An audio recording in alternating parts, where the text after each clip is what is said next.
Welcome gamers, this is Local Diablo, and today's topic I want to talk to you about is metagaming. Now, metagaming is a topic that I've talked to you about before, but because of things getting shuffled around, it got deleted, and I really wanted to post this back on. Now, I do believe this is a pretty important topic because it is something that new players do, veteran players, we pretty much all do it. We do it subconsciously and consciously. And, if we just have more knowledge of it, I think that we could really prevent it from happening, to prevent the integrity of our stories from being, ruined, or just for sake of just better role playing. Now I want to start off to you by reading the Wikipedia's definition of this topic because they do a pretty good job of explaining this. Metagaming is a broad term usually used to define any strategy, action, method used in a game which transcends a prescribed rule set using external factors to affect the game or goes beyond the support limits or environment set by the game. In role-playing, a player is metagaming when they're using knowledge that is not available to their character in order to change the way they're playing their character. It usually gives them an advantage within the game, such as knowledge of a mathematical nature of the character's stats, or a stats of a creature that the player is familiar with but the character is never encountered. In general, it refers to any gap between player knowledge and character knowledge which the player acts upon, and that is really what we are speaking about here.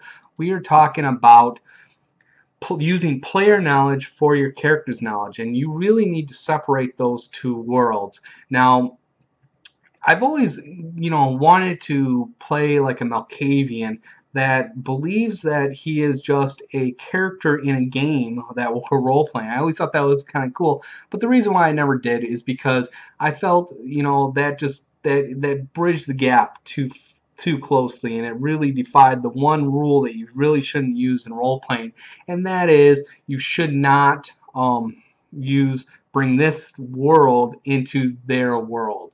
And when you should more get, as a player, you should get more into their world, and that will really make the game much more enjoyable. It's when you bring this world into it, it ruins it, and it ruins the integrity of it, and it just, it's just bad role playing.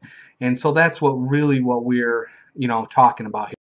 In simple terms, it is the use of out-of-game information or resource that affects one's in-game decision. Another definition refers to the game universe outside the game itself, which is what I was talking about before, is you really don't want to bring this universe within their universe. You want to stay within the integrity of their universe.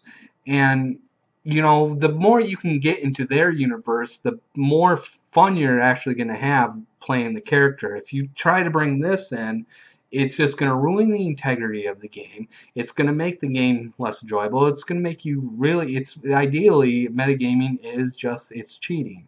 And you really want to try to avoid that. So why do we metagame? We don't mean to. No one really means out to metagame, and sometimes you do, but it's most likely when you metagame it's because you don't realize that you're doing it, because it really is hard to get into your character and to abandon the knowledge that we have. And in fact, a lot of times, some of the best role players is when they use their own knowledge that they've got into their character, but you really have to apply it to your character that makes sense. So again, when you metagame, it is a subconscious thing and a conscious thing, and if you just are more aware of the subconscious, you can prevent it. And if you're more aware how the metagaming affects the conscious decisions and how it affects the story and how it breaks down the story and breaks the integrity, if you're aware of that, you're probably most likely not going to do it. So again, we really don't mean to metagame. We really don't mean to do that, but it's something that it's difficult to identify. And so how do you stop players as a GM? How do you stop players from metagaming? Well, number one, you got to be able to identify it. That's the first thing. Number one, are they really metagaming, or did you forget about a situation? Sometimes these games can go on for years, and it's very difficult for a GM to remember every action that a player has made within 1 year, 2 years, 10 years. So you got to really be able to identify, is this in fact metagaming, or did they in fact encounter this? one of the things that you can do is you can just simply ask them. It's like, when does this come up? And the player is going to probably explain to you when this came up. And so, it's a lot of times this is hard to identify. So you got to really make sure that you can identify that this is in fact metagaming, because it is something that is difficult to identify. So you really have to be specialized in that and know that your players are metagaming. Now, once you have identified that it is in fact metagaming, what can you do? Well, number two, after identify, number two is just talk to your players. Really great way of doing it is just bring it up. It's like, that's never happened, or just like, when did that ever occur, or how would you know about that? Just bring it up out of play, and they'll either explain it to you, or they go, oh yeah, I forgot, and they'll stay on track. So that's one way of just quickly just bringing it up. You don't need to make a big deal out of it. You don't need to bring them off to the side. You just quickly bring it up in the story while playing the story, and they'll either have an explanation or they won't. If they don't, they'll fix themselves, and you can continue on. But number three is if it's not a problem, if the metagame is not a problem, and this really occurs a lot when you're playing, like, such as characters that have played for hundreds of years. So if you're playing like Vampire, there's a good chance that you played hundreds of years, and you don't have to encounter everything that you're going to encounter within the nights during role playing. There's a lot of things that your players have encountered that you never even got up into. And so if you're finding that, such as if you're playing, if a person's playing an elf, or if there's someone's playing a vampire, and you see that they're metagaming, just as a GM, bring it up as a flashback. Explain how they've done this, or just have the players kind of explain it to you. The flashback thing is a really good idea, where you can just bring them up, where if they're using knowledge of a clan weakness, you can just bring it up in a flashback about interacting with that clan. You can mess with that clan and with that player, and so you can bring it up so it doesn't affect the integrity of the story. And so just one option is just to bring up the story, and this is really if it's not a problem, but if it is becoming a problem, if metagaming is becoming a problem, what you can do is you can just trap them. I mean, that's something that a player can do, or a GM, is just give them information, let them go on it, and then just trap them. I mean, it could be something that the person they're getting the mission from was a person who's working against them the entire time. It's just a classic, movie story like there. And, you can throw out red herrings. You can do those type of things. You can, maybe don't explain the situation, like, other than what they've seen.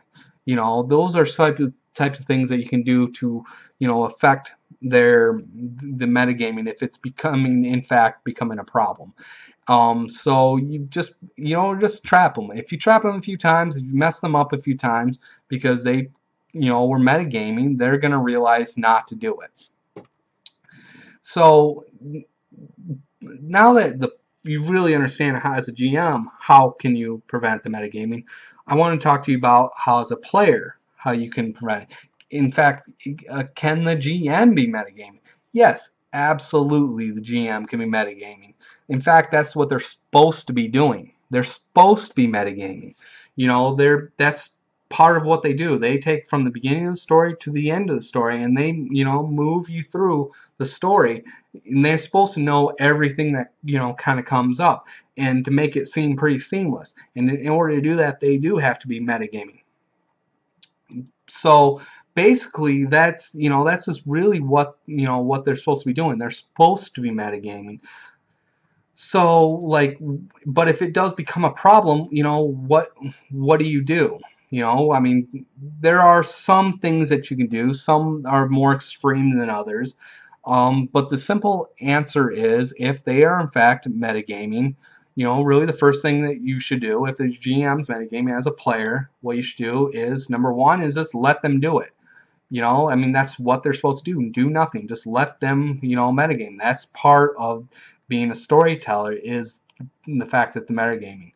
And so just, one is to let them do it. But if it's becoming a problem, if it's really affecting the integrity of the story, and I've seen stories where the storyteller is really affecting the integrity of the story and really made the game unenjoyable due to the fact of just the metagaming aspect of it, that there was some things that I did end up doing. One of the first characters I made for White Wolf was the werewolf. Now when I made this werewolf, the GM he had every thug, every old lady, every single person in the city carry silver. Every single person. Every single person. He had a person come in with the dump truck and was just dumping out silver bullets to everybody. And we're not just talking like normal silver bullets, from like some 38. We're talking about silver buckshot. It was crazy. It was just insane. And it was all because, not because there was werewolves in the city, but because I was playing a werewolf. And I really felt it affected the integrity of the story, where it just wasn't even realistic, and it was just crazy. Every person that was, and I would be just getting shot at by just random ass people. I mean, and I wasn't even in a full werewolf. I was just be walking around as a human. All of a sudden, I'd get blasted by someone with buckshot, silver bullets, and it was getting pretty crazy. So what I basically did was I just remade my character, and I gave him, this is the first edition player's guide book, and they only gave this, and if I remember correctly, they only gave this in the first edition player's book. And I gave him silver tolerance, which is, if we can see up here, people are not familiar, sorry, people are not familiar with silver tolerance. Right there, it's a 5 to a 7 point merit. Basically, at 5 points, you have an immunity to silver at some point, where you can soak it, but it still causes aggravated damage. At 7 points, you could soak it, and it no longer causes aggravated damage. And so that's what I gave my character. I gave him at 7 points, and the storyteller was pissed. And he wanted me to give him an explanation of why I had silver tolerance. And I gave him an explanation. I gave him an explanation that he gave a lot of his NPCs, the exact same explanation. And so, of course, he had to, he let me do it afterwards. But he couldn't just bring up the silver anymore. I didn't mind the fact that werewolves had Achilles' heel to silver. That was actually kind of cool. That was part of the mythology of them, is that silver bullets can kill a werewolf. And so I liked that idea. But what I didn't like was that, it was just every encounter, not even encounters I was trying to get involved with. Every old lady, every person on the street was just pulling out guns and, just shooting me with silver bullets. And just people coming in towns full of dump trucks full of silver bullets and just tossing it on people on the streets. It was just ridiculous, the amount of money that these I don't know who was getting these silver bullets in the first place, but it was just so costly that it was just unrealistic. And so by giving him that silver tolerance, it really helped with the integrity of the story, because people weren't just using silver just to use silver, or just because it was the most cheapest bullets in the freaking city. And so by doing that, by giving them that, I kind of saved the integrity of the story. So that's one of the second things after do nothing, is if it really becomes a problem, is just make sure your Achilles heel isn't change your Achilles heel. Another thing that you can do is, you gotta understand, when a GM looks at your character sheet, when they look at your character sheet and you hold this up, and let's just, for example, just off the top of my head, if you have alcoholism as a flaw, well, man, every time they're going to get a chance, they're going to use the whole alcoholism on you. But if you don't want that, if you don't want them using your flaws, constantly on you, like with the alcoholism, you could just role play it out, and the storytellers will probably like that more, because you're adding character quirks to your character, even though you might not have it on your character sheet. If you put it on your character sheet, they're going to bring it up. It's going to get brought up. Only have flaws on your character sheet that you don't mind coming up all the time.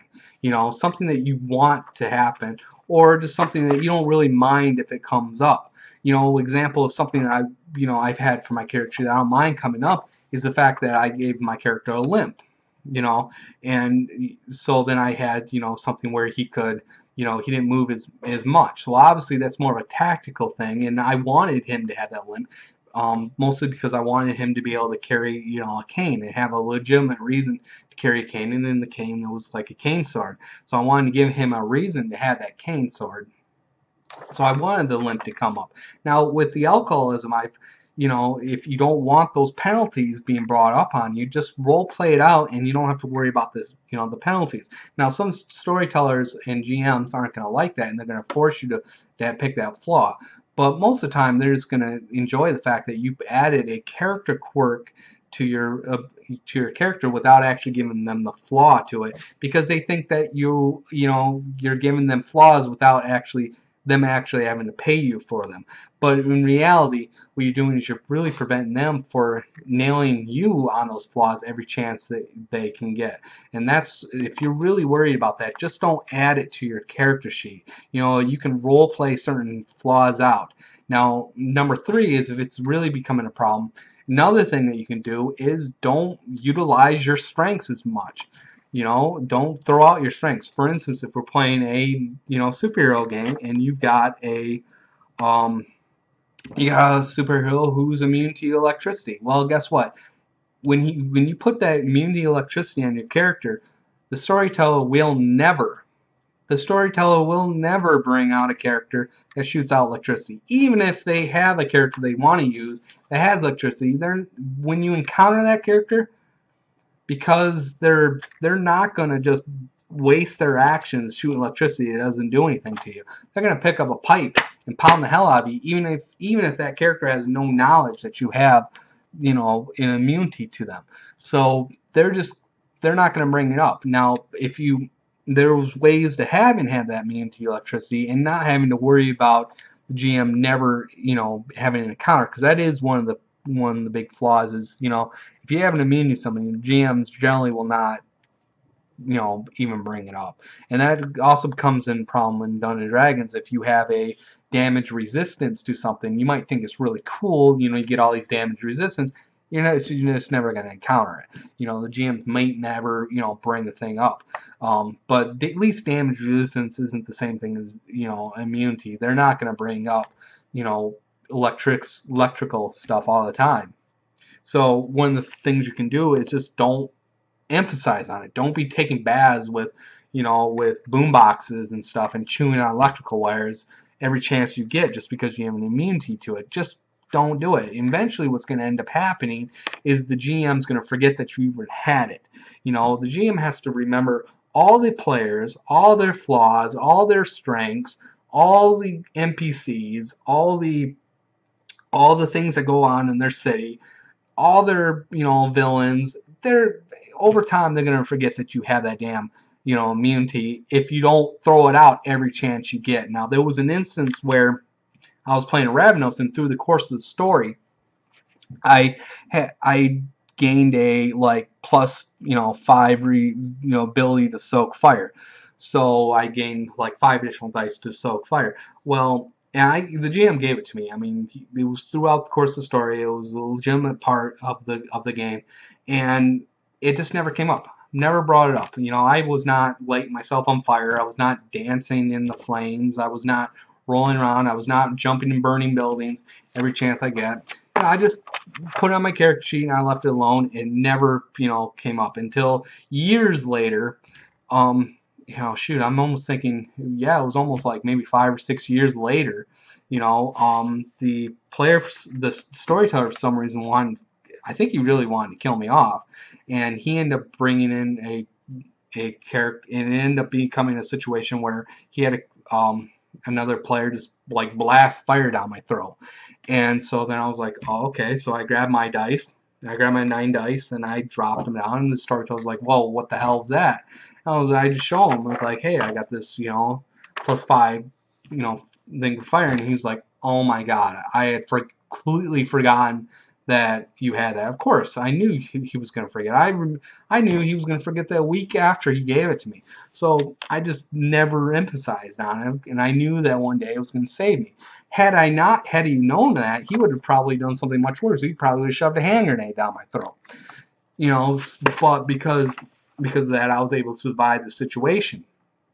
And I want to point out, I barely survived that situation too. Even with 9 dice, I barely survived that. And had I not had 9 dice, I definitely would have gotten killed. So, you know, those are just some of the things that you could do. Is just don't really emphasize on your strength. Keep that to yourself, and you know you should be all right. Now, number 4, if it really becomes a problem, really the GM becomes a problem metagaming with the players, is another thing that you do is number 4 is this, you know, keep your goals secret. Don't tell everything that goes on in your head. Don't tell everything. You don't need to explain every action that, you know, every thought behind every action that you're doing as a player, as a, you know, as your character. You don't need to explain as every plot. You know, just keep that in your head, and you don't have to worry about, you know, the integrity being broken or that, you know, metagaming is happening, because there's no way for them to know. You know, just keep that in your head. And this is a really good thing to prevent other players from metagaming you. And this is one of the key things, you know, especially when it comes to, you know, any type of combat, you know, player versus combat, is just keep your actions to yourself. Not necessarily don't tell them what you're going to do for your action, but just don't announce it prior, you know, and just keep your things to yourself. And number 5, and this becomes, if it's really becoming a problem, with the GM's really becoming a problem metagaming with you, and I'm talking about like every plot that you do, every plan that you do, the GM just, you know, just trips you up. You know, you can't do nothing. One things that you can do is, especially if this is, you know, if it's happening in the group too, is you just have your group decide that we're going to do like a bank robbery. Just have you guys do like bank robbery, spend the whole day describing about how you're going to plot out this bank. You know, plan it all out, draw it all out, take all night doing that. Don't actually do the bank robbery that night.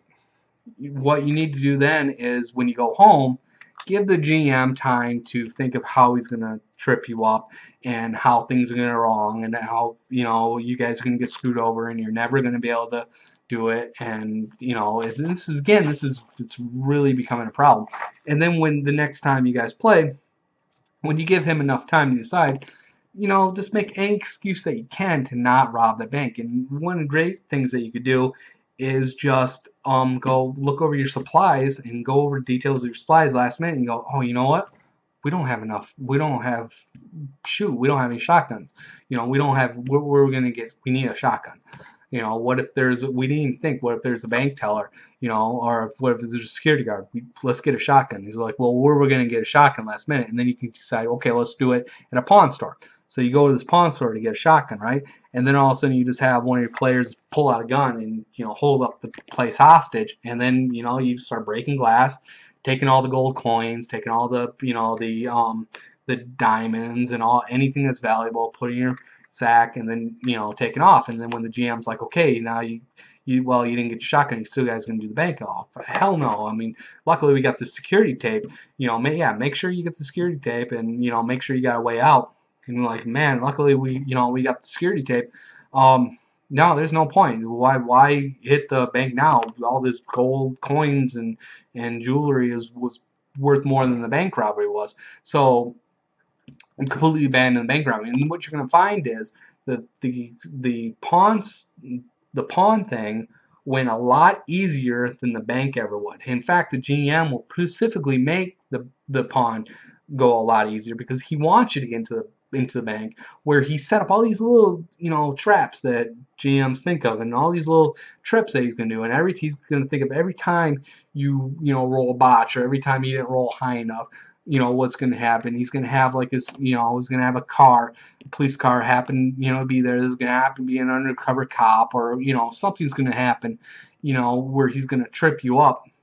And again, this is just if it's really a big problem, and then just ignore it. So that's really the last step thing I wanted to talk about. Change your plans last minute. By changing your plans last minute, you really prevent the GM from, you know, really putting his god like touch on you that just screws everything up. And so that really prevents any type of metagaming and the integrity of the game. And so by doing that, and again, that's if it's really big, if it's really a big problem. If you really have the GM, and again, explaining the GM, metagaming is what the GM does. They're supposed to do that. You know, they're supposed to make they're not supposed to hand you everything that you want. I mean, that's going to ruin the game. You know, so just because they trip you up doesn't mean that they're just trying to make it more exciting. But if you're playing a game where it's really becoming a problem, those are some things that you can do. You know, just throw out something last minute, and he's gonna freeze. The GM's gonna freeze. He's not gonna know what's going on, and he's gonna let you end up doing that. He's gonna think, well, okay, well, I got all this stuff other planned, and then you just ignore it. You just don't do it.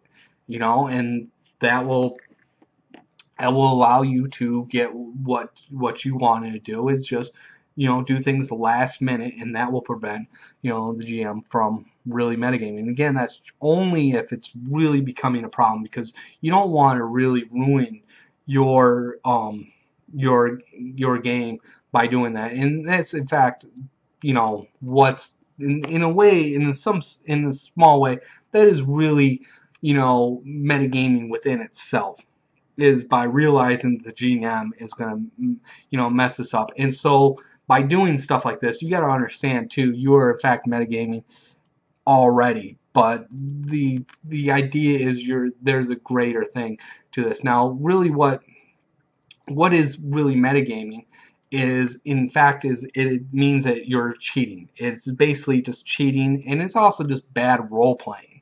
You know, so just for the integrity of better role playing, we need to, you know, really prevent this. Now, you know, at this time, I think this is all I really have on this topic. So at this time, this is just local Diablo reminding you of the devil's in the details. And thank you.